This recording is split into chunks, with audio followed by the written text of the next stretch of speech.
Okay, now we've reached lesson 4, which is all to do with the astrological houses.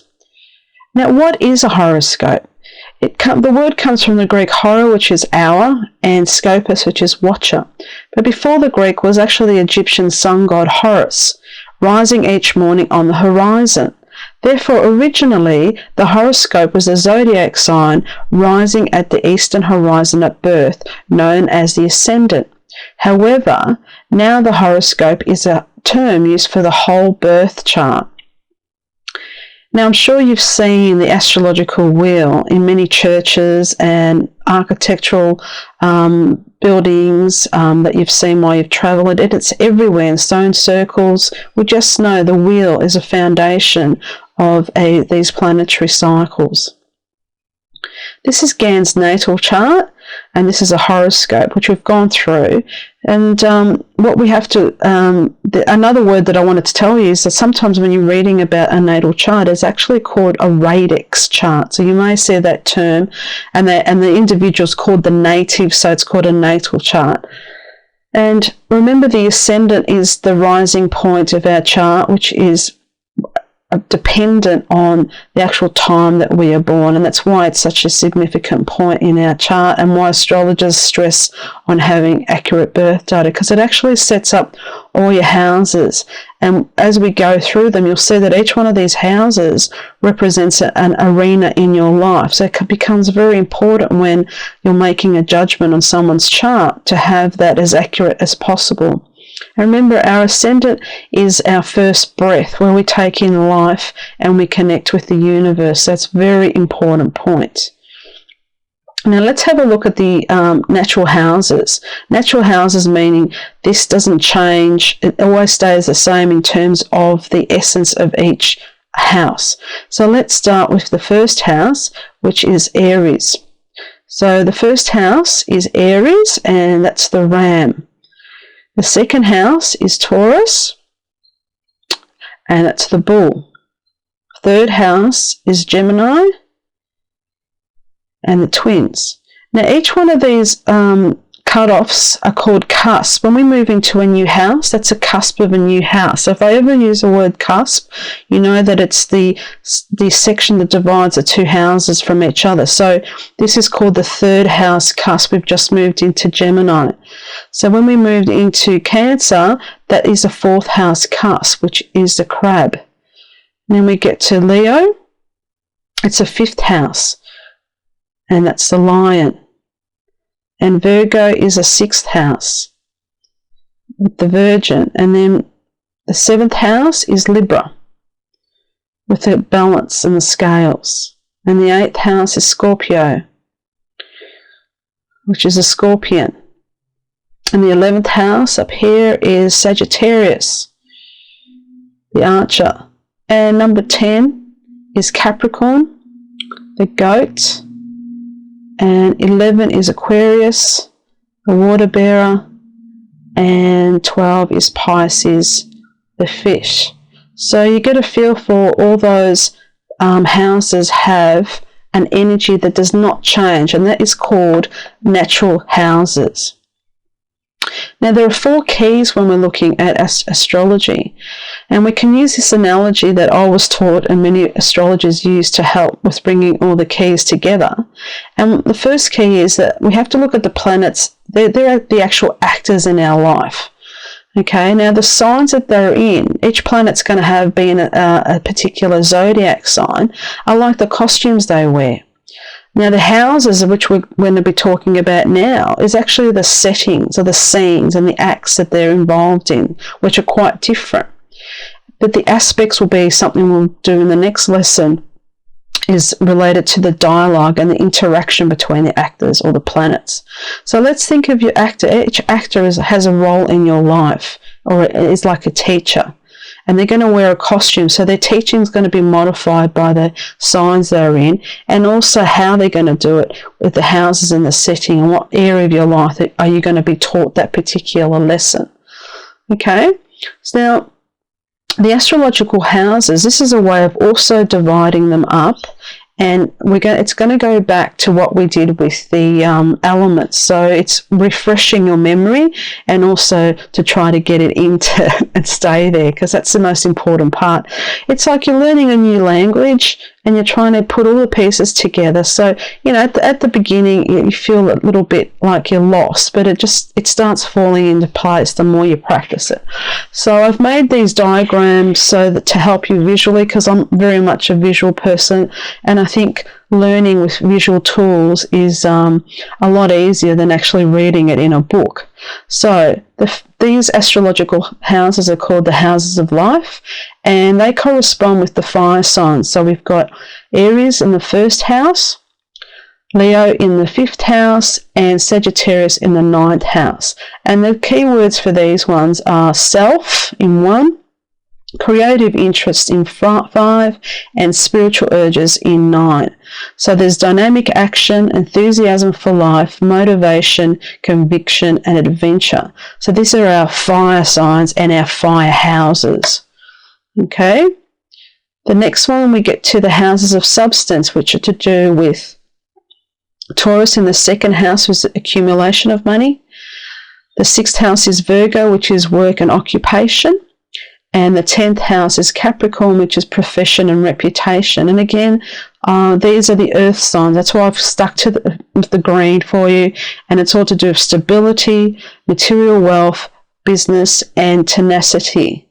Again, very practical, the earth signs and the houses. So this is where we make money and a living, through the earthy, practical skills that we have. Now we get to the ones related to the air signs, and this has got to do the houses of relationships. So we have 3rd house, which is a Gemini house. It's to do with relatives, neighbours, and siblings. The 7th house has to do with our partners, or marriage partners, business partners. And the 11th house is Aquarius house, has to do with friends and organisations.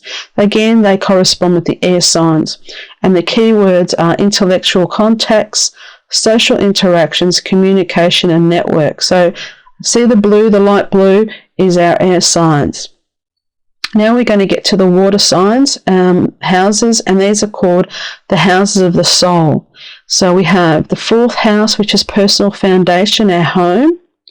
Then we have the 8th house, which is death and rebirth, a Scorpio house, and the 12th house, which is a Pisces house, is a subconscious mind. Now these houses again are to do with water. That's why I've got the deep blue there. And the keywords are emotion, security, psychic awareness, and vision.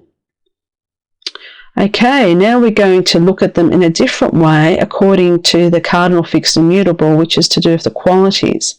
And I'm dividing them differently, and we're going to use, these are the angular houses which correspond with the cardinal signs. So the 1st house is Aries, and that's personal identity. The 4th house is Cancer, which is to do with our home and family background. The 7th house is to do with is a Libra house, which is our personal relationships, and the 10th house is to do with our career. Now, these 4 angles are pretty much the 4 most important houses in your life. Most people want to know about themselves, their family and background, their personal relationship, and their careers. So you can see when you're looking at someone's chart there, your eyes will guide you to those those houses quite quickly to start getting a picture for what you feel. And these key words are activity in physical matters, action, individuality, and the 4 basic areas of life, as I just said. Okay, now these houses, the succeedent houses, have to do with the fixed signs. And we have the first fixed sign is Taurus in the 2nd house, which is material stability. Leo in the 5th house, which is willpower. Scorpio in the 8th house, which is intensity and passion. And Aquarius in the 11th house, which has to do with reform. Again, these are the fixed signs. And the key words are fixity of purpose, determination and patience, grounded and stable energy, and persistence. So these again are the 4 beasts in the Bible. These 4 corners have to do with those 4 beasts. And the last group again correspond with the mutable signs, and they're called the cadent houses. So 3, the Gemini house, is to do with mental expression. 6, the Virgo house, has to do with service. 9th, the Sagittarian house is seeking. And 12, the Pisces house is empathy. Again, I'm going to emphasize these are to do with the mutable signs and the mutable houses. So the key words are distribution of energy, variable conditions, getting along with others, and fluidity. So there's change. These houses are more changeable than other houses. Okay, now we've reached the astrological houses, and we're going to go through each house with a little bit more detail so that we get a feel for it. And remember, this is like the area of our life, and it's different little scenes from your life, and we need to understand what they all mean. There's 12 little segments. Now, let's start with the first house. Now, the first house, remember, is where the ascendant is, and it's symbolic of the sun's rising every day. And it's also the point that we take, because it's based on your birth time, it's the point that we take our first breath. And it was believed that moment is when we actually connect to the universe. We take in the energy of the alignments of that day and infiltrates into us. And so the first breath we take is the most important. So this is the house of everything to do with new beginnings, but also it has to do with our physical appearance and our body and our personality, how we begin, how we began. So in the olden days, when they didn't know how to, and they still do it now, if they didn't know have a birth time, they would look at the person, and depending on their physical qualities or appearances, they would make a judgment on the chart. For example, just say someone had red hair or a scar on their face, that's a real Mars energy, because Mars was a red planet, and it always causes injuries. So they would say, okay, well, he or she is more likely to have Aries rising. Let's start looking at the chart and try and rectify it. So you'll see that, have a look at what sign you are in your ascendant, and it will often show you how your appearance or something to do with that bodily part of the zodiac that might be related to that sign that we've gone through in the zodiac. There's a lot you can do with that, but it is our beginning. So the planet is Mars, and the natural sign is Aries, and it's all to do with identity, the self. So that's the first point. Now remember, this is going to set up our whole chart. Everyone's going to have a different sign rising, and that's what makes your astrology so special for people, because obviously having accurate birth time is what we want, because then we can start making really accurate forecasts rather than having a midday chart, because that's still very symbolic. So if you don't have accurate birth time, you're going to have to somehow start rectifying it yourself. And with this information of all the houses, maybe you can start working how you approach each of these areas in your life. And maybe you can say, okay, well, I do that with Aries energy, I do that with the Taurian energy, and you just start juggling around, and you're the only person who knows yourself inside out. Okay, so the first house is the beginning house. The second house, we come to the Taurus house, which is ruled by Venus. It's all to do with money, possessions, how we make money, luxury, material things, inner talents, values, self-worth, and our attitude towards money and our earning potential. So this is going to say a lot about you, how you generate income. And it also will probably tell you your style of trading as well, if that's how you make your income. So everyone, this is where people get a little bit mixed up about natural houses. The essence of the house does not change, but you're going to have a different sign on the cusp of the second house. What I mean there, even though it's a Taurus house, you might actually have Scorpio on that cusp, totally opposite, and your chart's flipped. So you're going to have the approach to money in a Scorpio way. Okay, we'll get more into this. So when I talk natural houses, that means it just never changes the essence of the house, or the symbolism of the house does not change, but the sign on the cusp will modify the way you express it. So I'll keep going and you'll understand a little bit more. The key words for this is values. Okay, the third house is Gemini house. It's all to do with Mercury, the messenger, and it's basically short journeys, communications with others in conversation, letter writing, relatives, neighbours. And it shows our adaptability of the mind of learning new ideas. And it's very much to do with your siblings and early education.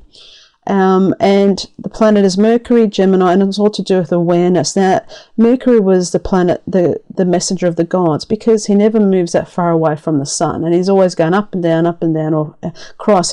The biggest separation he can have is about 28 degrees, so he's just swinging from the sun all the time. And so that's why he was a messenger between the sun and all the other planets. And so that's why we get this connection of this the quickness of Mercury, because he is quick. It's a quick 88-day cycle.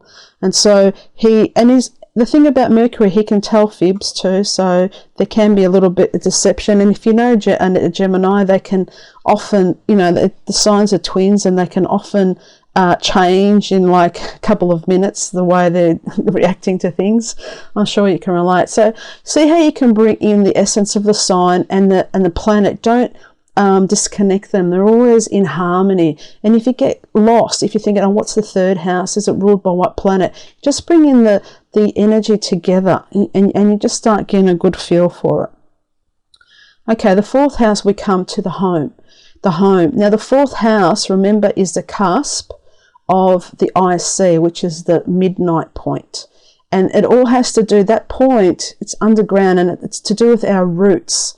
And when we're doing mundane charts, it's actually to do with the country's agriculture, the land of the country, and it's a point where people look for weather patterns for that particular point in terms of the meridian of your chart in the ingress chart. So I won't go into that now, but this is very much our roots. Think of your anchor, because it's like the sun on the opposite side is right on the midheaven at the above, and this is a midnight point. It's totally underground. Think of the horizon.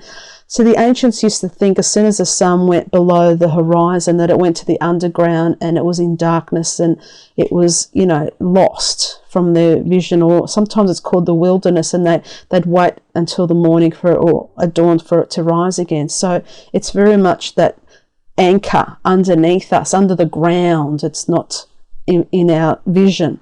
So it's got to do with our birthplace, homes, buildings, property, close relatives, family, our roots, and it's also to do with the closing years of life. So if for some reason people that look at sort of there's a death sort of thing, or you're coming to your end, it's supposed to be reflected on your the fourth house cusp. Now mostly the moon is connected with the mother, but here's where the 10th house, which we'll get into, is supposed to be the father, and the fourth house is the mother. But sometimes they're saying that it's actually the parent who had the most influence on your foundation, because it's got to do with the roots. So the moon, that's the ruling planet, is the moon.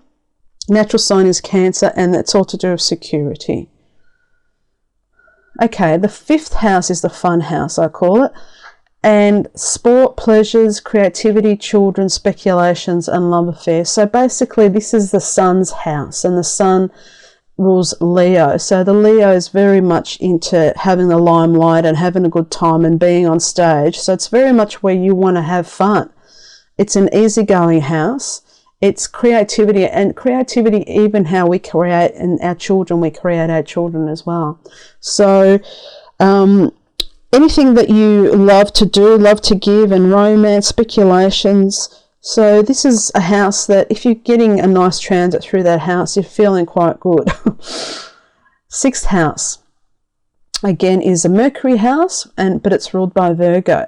And this has to do with work, food, health, and service, basically where we give to others through our work. So it might have your employment, employees, tenants, servants, pets, and dependents. It shows service given to others, like hygiene, interest in food and diet, sickness, and all conditions affecting your health. So the planet is Mercury, Virgo sign, and duty is the key word. Now, a lot of people that have a focus on the sixth house, which I mean like a couple of planets or maybe a stellium, will be very health conscious, and you'll get a lot of natural people do that, natural remedies or alternative medicine. Doesn't have to be orthodox medicine. So it's very interesting to see that. Now, if you're having a particularly hard transit on your 6th house, you may have debilitated health, because that's supposed to be our health point. So that's an area to look at if you're experiencing some sort of difficulty. Now, the 7th house has to do with partnerships. Now, you've got to think, remember our little animation, the 7th house I explained to you. 1st house is the ascending point of the sun. The 7th house cusp is the descendant.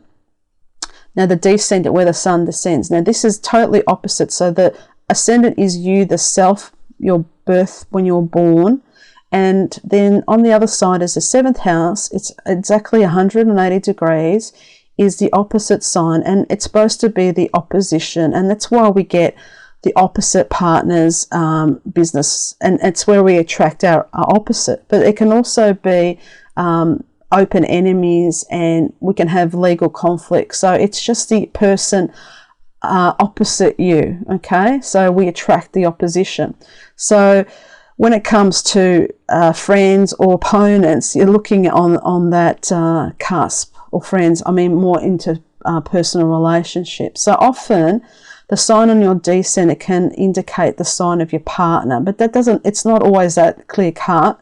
But it can be the energy on the house cusp that your partner either has their moon in that sign or their ascendant on that sign. A personal point is more important. So have a look at your charts. And also, if you're doing family trees, that your children might come in at that point as well. So the ruling planet is Venus. The natural sign is Libra, and it's all to do with cooperation and balance. That's why we balance, trying to compromise there.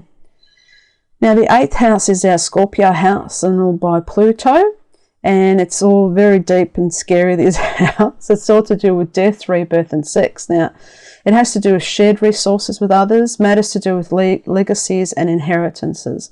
It's also got to do with occult matters, deep research, investigating, and hidden assets. Now, that's what they like to do. Scorpios like to dig for the truth, and they'll go deep, deep down, finding it.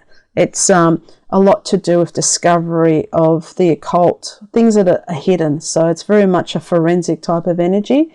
And it's all to do with transformation, intensity. It's intimacy too. It's it's quite a profound house, and it's intense. So, you know, if you've got a few planets in that house, you're a very deep thinker, and you like to go deeper into things. You don't like shallow things. You'd like to really delve into the mysteries of life.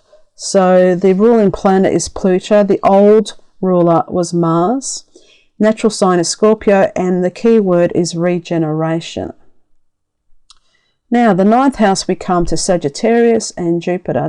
Jupiter is our biggest planet. And remember, its key word was opportunity and expansion. So this is all to do with exploration, you know, distant horizons, seeking adventure, both in physical, spiritual sense, higher education, religion, philosophy, foreigners, foreign countries, imports and exports. This is the house where you have adventure and you're a seeker. You're yearning to learn and to experience. So there's a lot to do with other cultures. You just want to take it all in, higher education.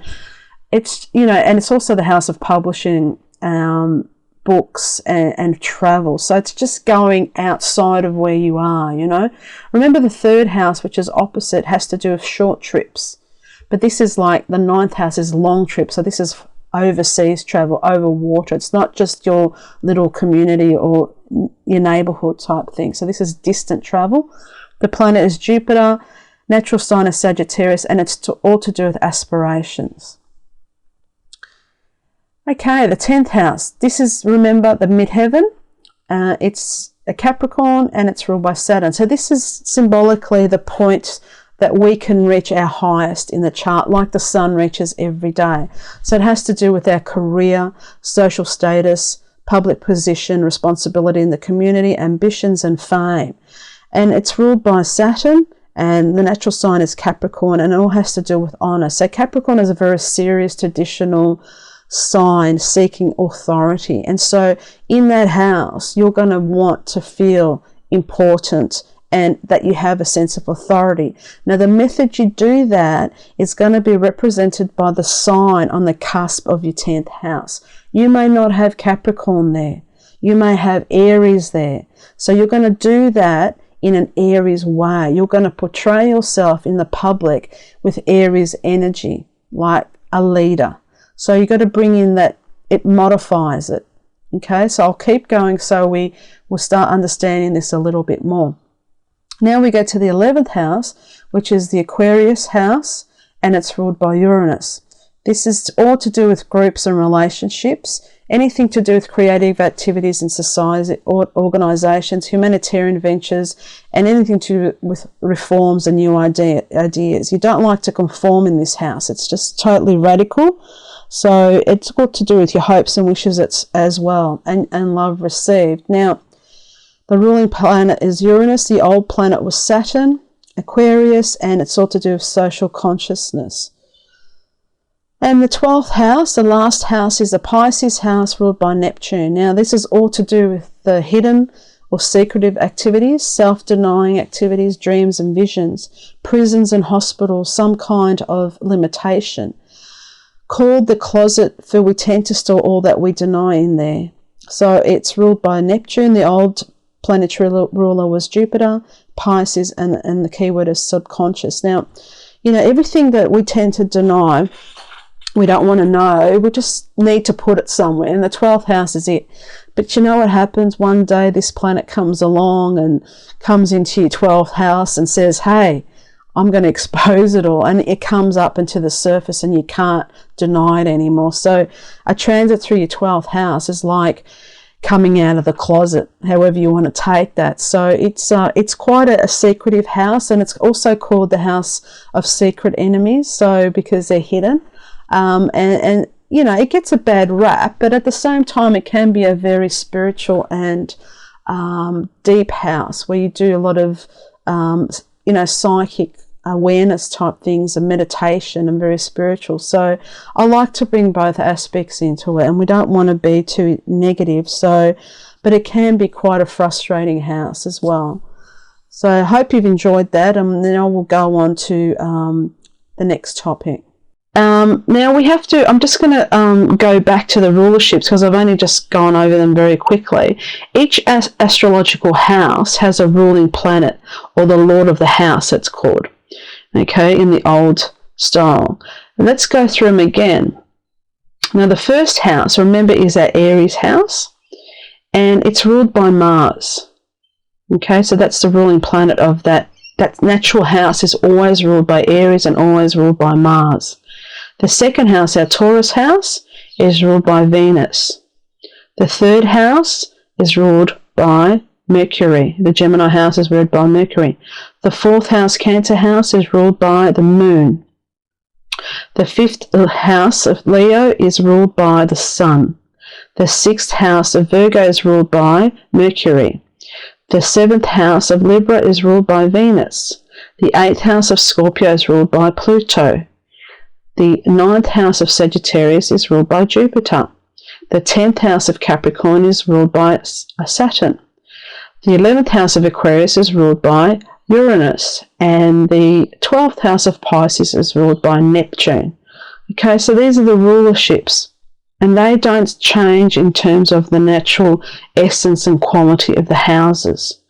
Okay, this is where people get confused, is I've got a different sign in the first house. When you look at your personal house, we look again, he doesn't have Aries on the first house. He's got Leo. But the first house is always traditionally or naturally is always the Aries type of energy and a Mars type of energy. But the sign on the house cusp modifies that energy. So we'll get more into that when we look at analysis. Okay, just to reiterate and summarize one last slide, we're going to go through the whole thing again. And the first house is the Aries house, and the key words for the first house are personality, environment, and our physical body, and that is ruled by Mars. The second house, which is the Taurus house, has to do with money, natural talents, business, and values, and that is ruled by Venus. The third house is our Gemini house. It's to do with communication, education, mind, and relatives, and it's ruled by Mercury. The 4th house is our Cancer house, which is a home, family, past and parents, and it's ruled by the moon. The 5th house is our Leo house, which is to do with creativity, leisure, love, children and speculation, and it's ruled by the sun. 6th house is a Virgo house. Keywords are work, health and service, ruled by Mercury. 7th house is the Libran house. Keywords are marriage, partnerships, legal matters, and is ruled by the planet Venus.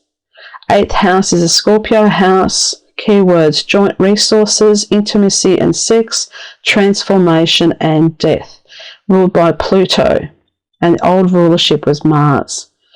The 9th house is Sagittarius. Keywords are higher learning, travel, publishing, philosophy and religion, and the 9th house is ruled by Jupiter. Capricorn is the 10th house, career, achievements and the public, and is ruled by Saturn. Aquarius is the 11th house of friends, groups, organisations, hopes and wishes, and ruled by Uranus. And Pisces is the last house, hidden issues, unconscious mind, dreams, fantasy and karma, ruled by Neptune, old rulership Jupiter.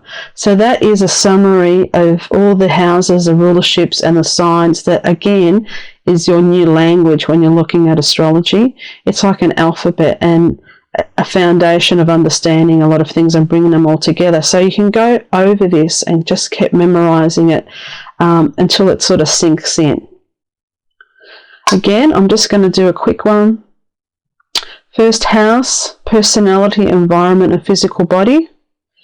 2nd house, money, natural talents, business and values. 3rd house, communication, education, mind and relatives. 4th house, home, family, past and friends. 5th house, creativity, leisure, love, children and speculation. 6th house, work, health and service. 7th house, marriage, partnerships, legal matters. 8th house, joint resources, intimacy, sex, transformation and death. 9th house, higher learning, travel, publishing, philosophy and religion. 10th house, career, achievements and public. 11th house, friends, groups, organisations, hopes and wishes. And the last house, 12th house, hidden issues, unconscious mind, dreams, fantasy and karma. Okay.